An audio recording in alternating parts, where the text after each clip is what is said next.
Why is everyone so obsessed with the price of Bitcoin? How can I convince my friends who see it as an investment that it's so much more than that? Well, there's really two ways of looking at this, LCJ. One is, in many cases, because the fear of missing out and the excitement that's created around bubbles, people only really notice Bitcoin and they only really talk about Bitcoin and other cryptocurrencies, honestly, when the price is doing some kind of rally.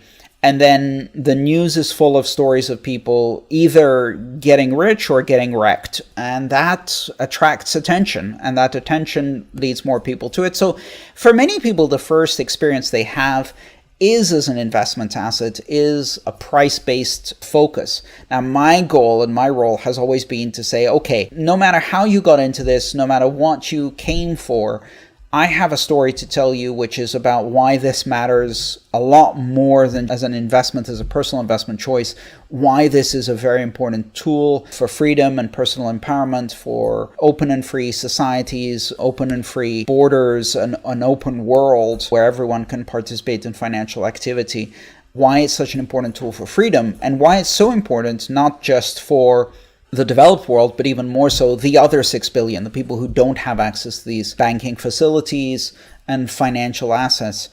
So speaking of the other 6 billion, one other perspective you have to have is for many people who live in desperate financial conditions where they feel trapped, where they don't have too many options, where they don't have the option to invest in different assets, where they don't have access to international markets, where they don't have access to a way of saving for the future in a currency that's not going to just collapse under inflation, or where they don't have access to foreign currency and they can't move money in and out of their country. For many of these people, price matters because price represents their own financial freedom. And so that's another very interesting perspective. But, don't worry about whether your friends can be convinced or not.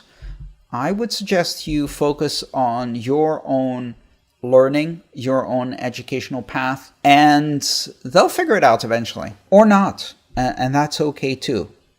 Bitcoin isn't for everyone, and not everyone needs it.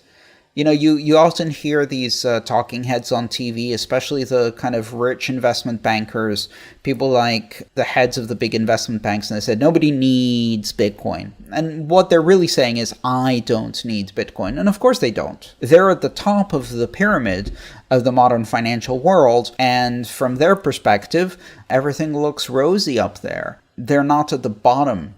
And so why would you want a system that removes the pyramid structure if you're at the top of the pyramid? You don't see any reason why that's necessary. Of course you don't.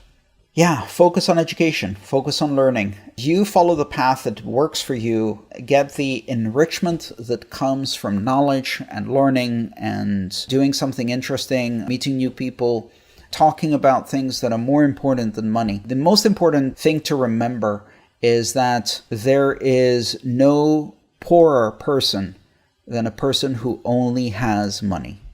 I hope you enjoyed that video. If you'd like to support me in my mission of educating people about Bitcoin and open blockchains all around the world and publishing free content under Creative Commons licenses, please consider subscribing to the channel, sharing this video, as well as supporting me on patreon.com/AANTONOP. Thank you.